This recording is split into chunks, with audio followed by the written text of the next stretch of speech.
నమస్కారం. Welcome to I dream. ధర్మ మార్గం విత్ విజిత కార్యక్రమానికి స్వాగతం. ప్రస్తుతం మనతో పాటు ఉన్నారు మనందరికీ ఎంతగానో సుపరిచితులు. గత కొన్ని సంవత్సరాలుగా మనం వారిని ప్రత్యక్షంగా కలవకపోయినా కూడా పరోక్షంగా సోషల్ మీడియా ద్వారా వారి వీడియోల రూపంలో మన ఇంట్లో మనిషిలా మనం భావన చేస్తున్నాము. వారెవరో కాదండి, శ్రీవారి దాసుడు అనే ఒక ఇన్స్టా పేజ్ ద్వారా మనందరిలో కలిసిపోయి మన ఇంట్లో మనిషిలా మనకి ఎన్నెన్నో సందేహాలు మనకు వివరంగా మనకు ఎటువంటి అనుమానము లేకుండా, ఎటువంటి మళ్ళీ ఒక క్వశ్చన్ మార్కు తలెత్తే విధంగా లేకుండా మనందరికీ కూడా సమాధానాలు ఇస్తూ వస్తున్నారు. వారే రామ్ కిషోర్ ఆచార్యులు. వారితో మాట్లాడి మరికొన్ని విషయాలు ఈరోజు తెలుసుకునే ప్రయత్నం చేద్దాం. నమస్కారం అండి. నమస్కారం అమ్మా. చాలా మందిని చూస్తూ ఉంటాము, సొంతం ఇల్లు అనేది లేకుండా, అంటే తిన్నా తినకున్నా మాకంటూ ఒక గూడు ఉంటే బాగుంటుంది అని చెప్పి మాట్లాడుకునే వాళ్ళు చాలా మంది ఉంటారు. అవునమ్మా. కానీ ఆ కళ అనేది వాళ్ళకి కళలాగే మిగిలిపోతుంది, సొంతం చేసుకోలేరు ఎప్పటికీ కూడా. అంటే ఎందుకు ఇలా అవుతుంది అంటే, కొంతమందికి దానికి తగ్గ ధనం లేకపోతే ఓకే, అరే మాకు ఆ స్తోమత లేదు, కొనుక్కోలేకపోయాము, భగవంతుడి దయ వల్ల ఇంకా ముందటన్నా కొనుక్కుంటాము అని స్థిమితంగా ఉండగలుగుతారు. ధనం ఉంటుంది, కొనుక్కోలేరు, దగ్గర దాకా వస్తుంది, అవ్వదు. ఇలా ఇబ్బంది పడే వాళ్ళు కూడా చాలా మంది ఉంటారు. మరి గృహయోగం కలగాలి అని అంటే, తొందరలో వారు కూడా సొంతింట్లోకి వెళ్ళాలి అనుకున్న వాళ్ళు ఎవరైనా ఉంటే ఏం చేస్తే బాగుంటుంది అంటారు? చాలా మంచిది. ఇప్పుడు నాకు నేను ఉండే ప్రదేశం ఆలయంకి వచ్చి చాలామంది అడిగేది కూడా ఇదే, ఆ ప్రశ్న అడిగారు మీరు. అయితే దీని నిమిత్తం 2 రకాల విషయాలు నేను మీకు చెప్తాను. ఒకటి భూవరాహ స్తోత్రం. ఇది మీకు మామూలుగా గూగుల్లో వచ్చేస్తుంది. భూవరాహ స్తోత్రం అనేది కొంచెం పెద్దదండి అది. సో ఈ భూవరాహ స్తోత్రం అనే స్తోత్రము ఒక దీక్షగా పెట్టుకుని ప్రతిరోజు కూడా రోజుకి 3 సార్లు పారాయణం, అంటే భూవరాహ స్వామి వారి యొక్క చిన్న ఫోటో ఒకటి తీసుకుని, చాలా చిన్న చాలు, తీసుకుని మీ ఇంట్లోనే దేవుడి దగ్గర పెట్టుకుని దీపారాధన చేసి పటిక బెల్లమో ఏదో ఒకటి యథాశక్తి చిన్న నైవేద్యం పెట్టి, అప్పుడు ఈ భూవరాహ స్తోత్రం 3 సార్లు ప్రతిరోజు పారాయణం చేయాలి. ఎన్ని రోజులు చేయాలి అంటే, మండలం అనేది కామన్ కదా, 41 రోజులు అలాగా. కానీ నేను అనుకున్న పని పూర్తయ్యేంత పర్యంతం నేను చేస్తూనే ఉంటాను అనుకుని చేయగలిగితే ప్రతిరోజు చేయొచ్చు. దీంట్లో నియమాలు నిబంధనలు ఇవన్నీ మనసు ముఖ్యం, అవసరం లేదు. చాలా ముందు కావాల్సింది మనసు ప్రధానం. దీక్షగా చేస్తాను అంటే 41 రోజులు చేసుకోవచ్చు. అన్ని దీక్షా నియమాలు అందరికీ తెలుసు, ఆ నియమాల ప్రకారం చేసుకోవచ్చు. అలా కాదు, నాకు నా ప్రతినిత్యం పూజలో నేను ఇది అలవాటు చేసుకుంటాను అనుకోగలిగితే, భూవరాహ స్తోత్రము చాలా చాలా శక్తివంతమైన స్తోత్రము ప్రతిరోజు చేయగలిగితే, భూమి కొనుక్కోవాలి అనుకున్న తర్వాత, ఇందాక మీరు అడిగారు చూసారా, స్తోమత లేకపోతే సరే ఓకే, అయ్యో కలగానే ఉండిపోతుంది. స్తోమత ఉండి కొనుక్కోలేకపోవడం వల్ల అవి కొన్ని ఇబ్బందుల వల్ల, నేను ఇప్పుడేం చెప్తున్నానంటే, ఇచ్చేయడం వల్ల ఇద్దరికీ ఉపయోగం. స్తోమత లేని వాళ్ళకి స్తోమత ఇస్తాడు స్వామి, ఇస్తాడు, నమ్మి చేయడమే. తర్వాత స్తోమత ఉండి కొనుక్కోలేనప్పుడు ఏవో ఆటంకాలు ఉంటాయి కదా, అవన్నీ తొలగిపోయి అతి తొందరలో భూమో లేకపోతే ఇల్లో, దేని గురించి అయితే మీరు సంకల్పం చెప్పుకొని చదువుకుంటారో తప్పకుండా అతి తొందరలో, సంవత్సరం అవ్వచ్చు, 2 సంవత్సరాలు అవ్వచ్చు, చాలా పెద్ద విషయం ఇది. కాబట్టి ఎందుకంటే ఒక జన్మలో, జీవితం మొత్తంలో ఒక ఇల్లు, ఒక స్థలం అనేది చాలా పెద్ద విషయం. బాగా ఉన్నవాళ్ళకి, ఐశ్వర్యవంతుల గురించి కాదు, మిడిల్ క్లాస్ దగ్గర నుంచి అది చాలా పెద్ద విషయమే. నా బోటి వాడికి అది చాలా పెద్ద విషయం. కాబట్టి అది మీరు నమ్మకంగా చేయగలిగితే మాత్రం, ఎప్పుడు ఇది చేయడం మొదలుపెట్టానో డైరీలో రాసుకోమనండి, చెయ్యండి. సంవత్సరన్నర తిరిగే లోపు దానికి కావాల్సిన ఏర్పాట్లు, ఐశ్వర్యం అంతా స్వామిస్తారు, స్వామి చూసుకుంటారు. నన్ను నమ్మి ఆచరించండి. భూవరాహ స్తోత్రం నేను ఇప్పుడు మా ఆలయంలో విశాఖపట్నంలో నేను ఎంతోమందికి చెప్పాను. అంటే నేను ఇప్పుడు చెప్పేది కొంచెం అతిశయోక్తిగా ఉండొచ్చు, అంటే వినేవాళ్ళకి అబద్ధం అవచ్చు, నాకు నిజం. ఎవరికైతే నేను ఇది చెప్పానో 4 సంవత్సరాల నుంచి ఒకళ్ళు భార్యాభర్తలు చాలా ఇబ్బంది పడుతున్నారు ఫ్లాట్ కోసం. ఇది నేను చెప్పాను 41 రోజులు చేశారు. ఒకరోజు ఉన్నారా గురువుగారు అన్నారు. గుళ్ళో ఉన్నారా అని ఫోన్ చేశారు. ఉన్నాను. వాళ్ళకి ఫోన్లో కూడా చెప్పడం ఇష్టం లేదు గుడ్ న్యూస్. 4-5 సంవత్సరాల నుంచి ఇబ్బంది పడుతున్నాను. ఇది ఆలయంలో జరిగింది, స్వామి ముందే జరిగింది, ఇందులో అబద్ధం ఆడాల్సిన అవసరం లేదు. వాళ్ళు వచ్చి నాకు అంటే చెప్తే బాగోదు, ఒక విశేషమైనటువంటి బహుమతి ఇచ్చారు. అది చాలా ఎక్కువ ఖరీదుతో కూడుకున్నది. నేను అసలు ఆశ్చర్యపోయిన ఏమిటిది అంటే, మీరు చెప్పింది మేము చెప్పినట్టుగా చేసాము గురుగారు. ఈరోజు నా ఫ్లాట్ రిజిస్ట్రేషన్ అయిపోయింది. నేను నేరుగా మిమ్మల్ని కలిసి బహుమతితో కలిసి మీకు కృతజ్ఞతాభావం తెలియజేయాలని వచ్చాం అని భార్యాభర్తలు ఇద్దరు ఆ రోజు సాయంత్రం వచ్చిస్తే, నాకు ఆ బహుమతి సంగతి పక్కన పెట్టండి, నేను అది వద్దు అని అన్నాను. అలా కాదు, మా ఆనందం కోసం తీసుకోవాలని ఇచ్చారు.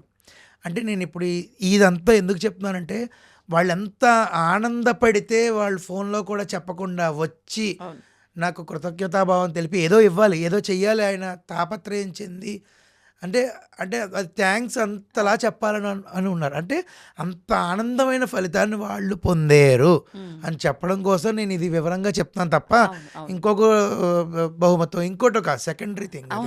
అంటే వాళ్ళు అంత ఆనందంగా అలా నాకు 2-3 చెప్పారు. చాలా ఆనందం అనిపించింది. అమ్మయ్య, ఒకళ్ళు స్వామి నాతో పలికించిన ఈ మాట ద్వారా ఒకళ్ళు ఇంటికి ఓనర్ అయ్యారు. అంతే. గృహం వాళ్ళకి ఈ జన్మలో గృహం యోగం వచ్చింది అనుకున్నా. అది ఆ యోగం గృహయోగం కూడా రావాలి. జాతకంలో యోగం లేకపోవచ్చు, పూర్వజన్మ నుంచి తరువుకొస్తున్న వాసనల వల్ల గృహయోగం లేకపోవచ్చు, కానీ ఇది మాత్రం చదివితే అన్ని కర్మఫలాలు అడ్డంకులు తొలగుతాయి. కావాల్సి లేకపోయినా కూడా వస్తుంది. యోగం లేకపోయినా ఆయన యోగాన్ని కల్పిస్తారు. అప్పుడు నేను 365 రోజులు చదువుతాను, 41 రోజు కాదు. ఇంకా నాకు నమ్మకం ఉంది, ఇంకో సంవత్సరం చదువుతా. ఇబ్బంది ఏముందండి దానివల్ల? అది పాయింట్. అది 2 ఏళ్ళు చదువుతాను నేను. నాకు ఇంకా యోగం కనబడలేదా? 2 ఏళ్ళు చదువుతాను. ఆ 2వ ఏట దాటాక ఆయన ఇచ్చిన ఇంటిని చూసి, నేనేనా ఈ ఇల్లు నేనే కొనగలిగానా, లేదంటే నేనే కట్టగలిగానా, ఇది ఎలా జరిగింది అసలు అని ఆశ్చర్యపోయే సంఘటన ఇది పాటించిన వాళ్ళు ఎదుర్కొంటారు గ్యారంటీగా. నమ్మకమే ఎప్పుడు నా వీడియోలోనే ఎప్పుడు 10 సార్లు చెప్తాను, ఎందుకంటే అందరినీ చూస్తాను. ఏమండి ముడుపు కడితే కోరిక తీరుతుందా అని అడిగారు అనుకోండి, అయిపోయింది. ఇంకా సంశయాత్మ వినశ్యతి. అక్కడ నీకు సందేహం ఉంటే ఇంకేముందండి. అలాగా నమ్మకంతో చెయ్యాలి అద్భుతంగా. ఇది ఒకటి. తర్వాత ఓం వరాహాయ ధరణ్యుద్ధారణాయ నమః. ఇది స్కాంద పురాణంలో వైష్ణవ ఖండంలో చెప్పబడింది. ఇది రోజుకి 108 సార్లు, ప్రతిరోజు 108 సార్లు చదువుకోవాలి. ఇంతకీ ఎవరు చేయాలండి? ఇంటి యజమాని? ఎవరు యజమాని చేసుకోవాలి. ఇంటి యజమాని. ఇప్పుడు భార్యాభర్తలు ఇద్దరు చేయడం మంచిది.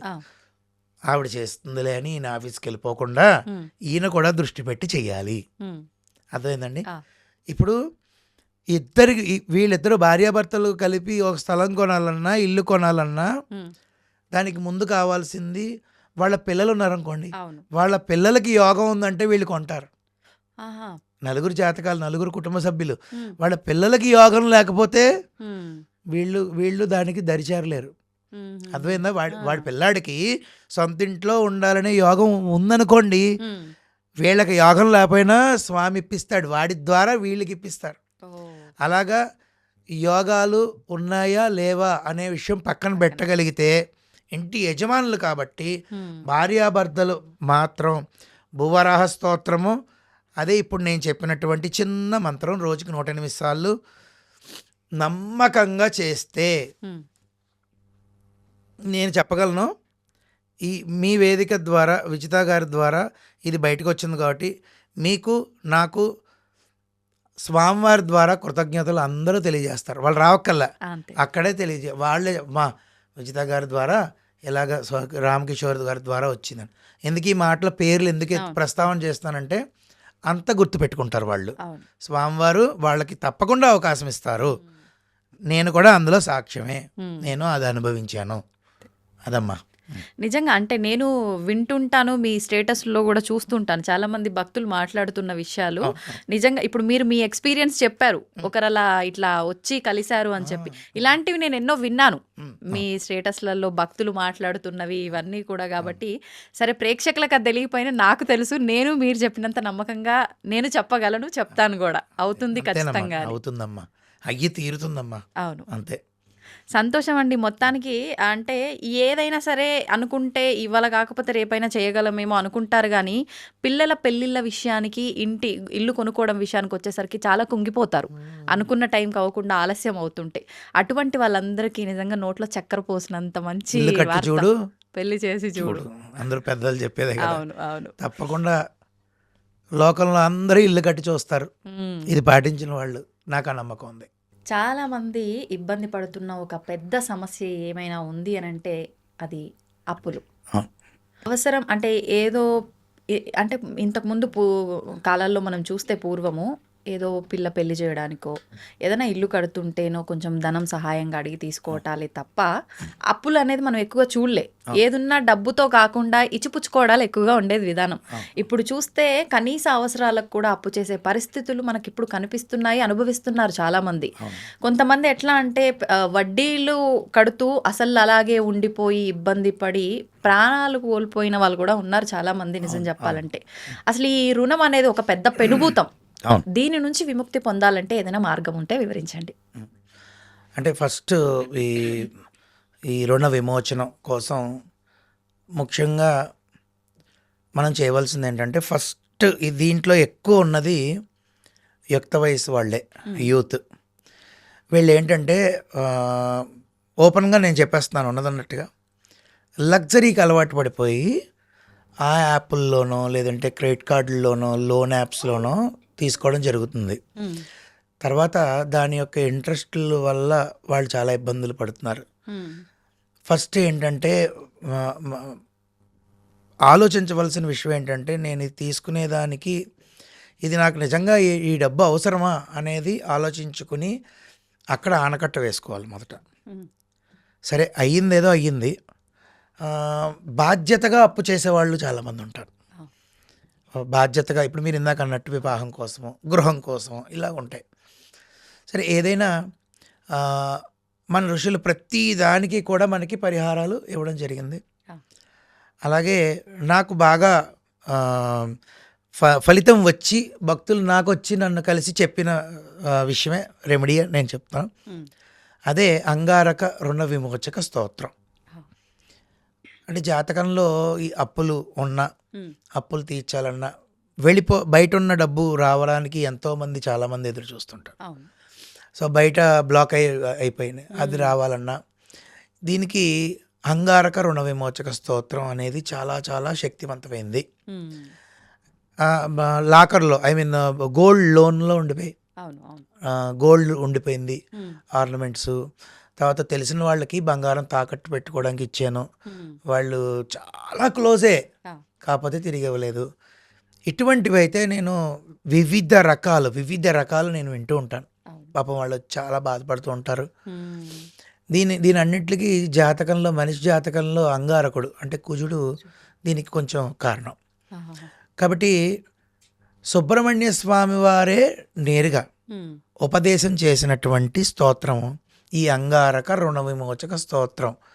ఆ స్తోత్రం స్టార్టింగ్లోనే స్కంద ఉవాచ అని ఉంటుంది. అంటే సుబ్రహ్మణ్య స్వామి వారే చెప్పారు ఈ విధంగా చెయ్యాలి అని. సో ఏదైతే అంగారక రుణ విమోచక స్తోత్రం ఉందో అది ఎవ్రీడే రోజుకి 7 సార్లు చదవాలి. ప్రతిరోజు 7 సార్లు చదవాలి. ఎందుకంటే కుజుడి యొక్క సంఖ్య 7, అంగారకుడి సంఖ్య 7 సార్లు చదవాలి. విపరీతమైన ఎప్పుడు మనం అనుకున్నట్టే నమ్మకంతో చదివి ఆ స్తోత్రం ఆఖరిలో అర్ఘ్యమంత్రం ఒకటి ఉంటుంది. ఆ అర్ఘ్యమంత్రాన్ని పక్కన, ఆ స్తోత్రాన్ని ఏమైనా ప్రింట్ తీసుకుని పక్కన పెట్టుకుని, మొబైల్ అయినా నీళ్ళు ఇలా తీసుకుని చేత్తో పట్టుకుని ఆ అర్ఘ్య మంత్రాన్ని చదువుతూ ఇంకొక పాత్రలోకి నీళ్లు విడిచిపెట్టచ్చు. విడిచిపెట్టి దాన్ని తీసుకుని తులసి మొక్కకో పచ్చటి మొక్కల్లోనో ఆఖరిలో వేయచ్చు. 7 సార్లు చదవమన్నాను కదండి. ఒకసారి చదివిన తర్వాత ఆ స్తోత్రం అయిపోయేటప్పుడు అర్ఘ్యం ఇవ్వాలి. మళ్ళీ శుభ్రంగా ఒక వస్త్రం పెట్టుకుని చేతి తుడుచుకుని మళ్ళీ ఈ చేత పట్టుకుని మళ్ళీ మొత్తం చదవాలి. మళ్ళీ ఆఖరిలో అర్ఘ్యం ఇలా ఒకసారి చదువుతూ అర్ఘ్య మంత్రం చెప్పి అర్ఘ్యాన్ని విడిచిపెట్టి అలా 7 సార్లు చదవాలి. 7 సార్లు అర్ఘ్యం విడిచిపెట్టాలి. అయిపోయిన తర్వాత ఆ నీళ్లు తీసుకొచ్చి పచ్చటి మొక్కల్లో వేయాలి. ఇది 27 రోజులు చేయాలి. 27 రోజులు. అంతకన్నా ఎక్కువ రోజు నేను చేస్తాను అంటే మంచిదే. ఒకటి చెప్తున్నా, ఇది చేస్తే అప్పులు తీరిపోతాయా అంటే తీరవు. ఓపెన్గా చెప్పేస్తున్నా, టు బి ఫ్రాంక్. ఎందుకండి చేయడం? ఇది చేస్తే అప్పులు తీరిపోతాయా అంటే ఇది ఒకటి చేస్తే కుదరదు. మనం ఇది చేస్తూ అప్పులు తీరే మార్గం ఏంటి అనేది మనం ఆలోచన మొదలు పెడితే ఇచ్చేసాం కదా. ఆయన ఆలోచన వీడి మొదలు పెట్టాడురా, ఈ రూట్ వాడికి ఇద్దాం అని చెప్పి ఆ రూట్లో తీసుకెళ్ళి ఏదో ఒక దారి చూపించి అప్పులన్నీ తీరుస్తాడు స్వామి.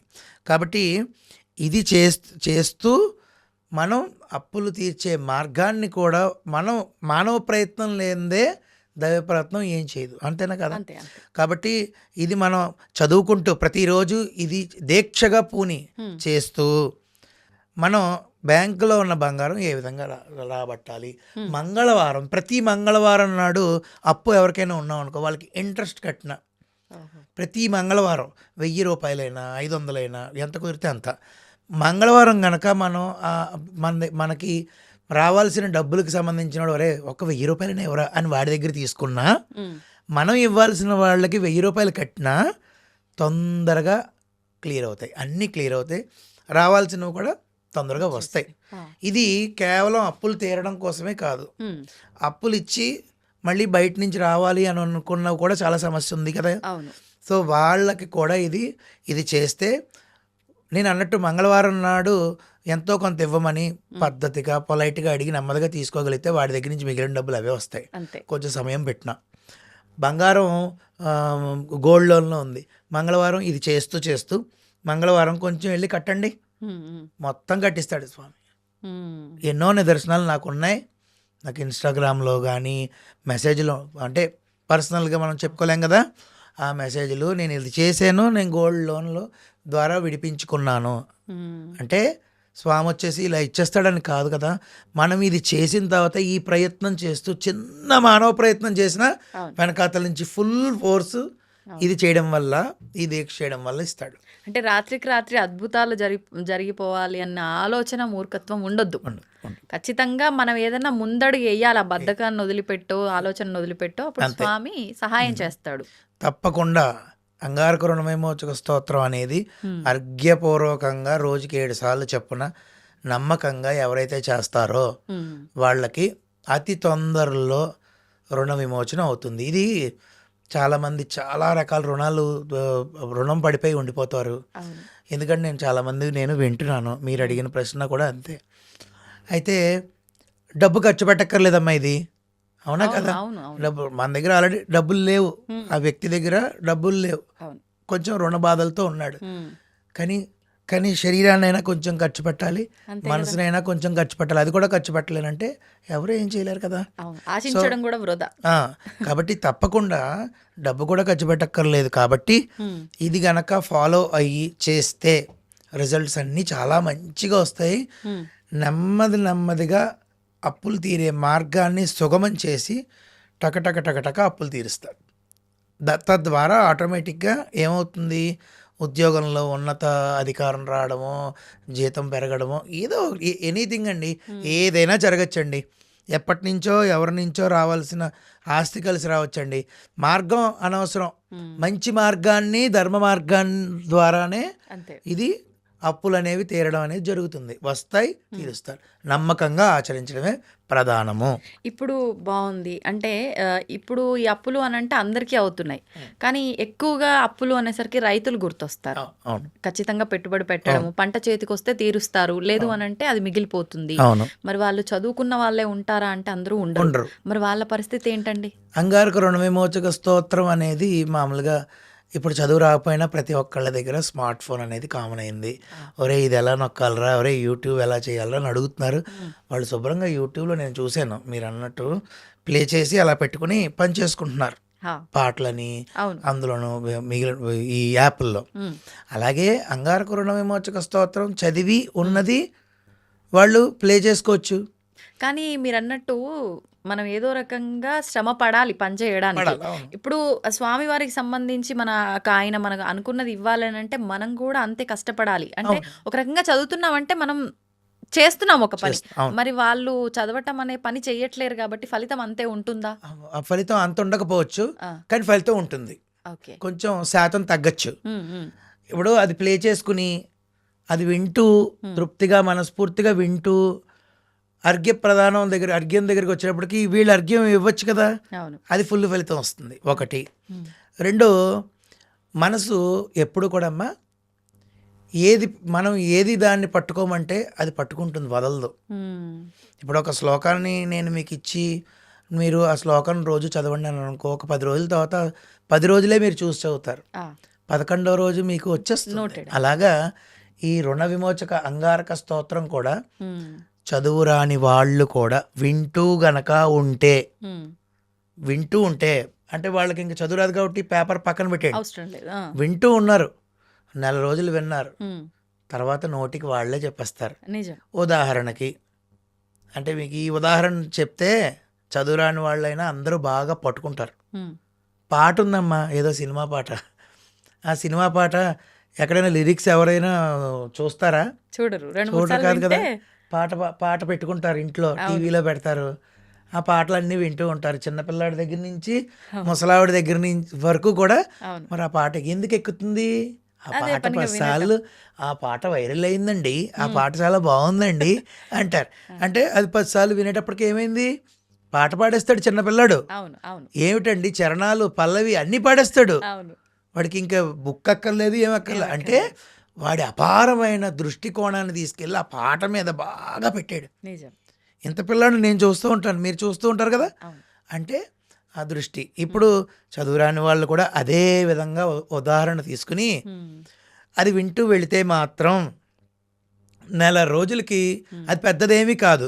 చదివి వినిపించడం కొంచెం నాకు ఇప్పుడు కష్టం అవ్వచ్చు, నాకున్న ఇప్పుడు పరిస్థితుల వల్ల. కానీ నా వీడియోల్లో నేను ఆల్రెడీ చదివి వినిపించాను కూడా, ఎలా చేయాలో కూడా చెప్పాను.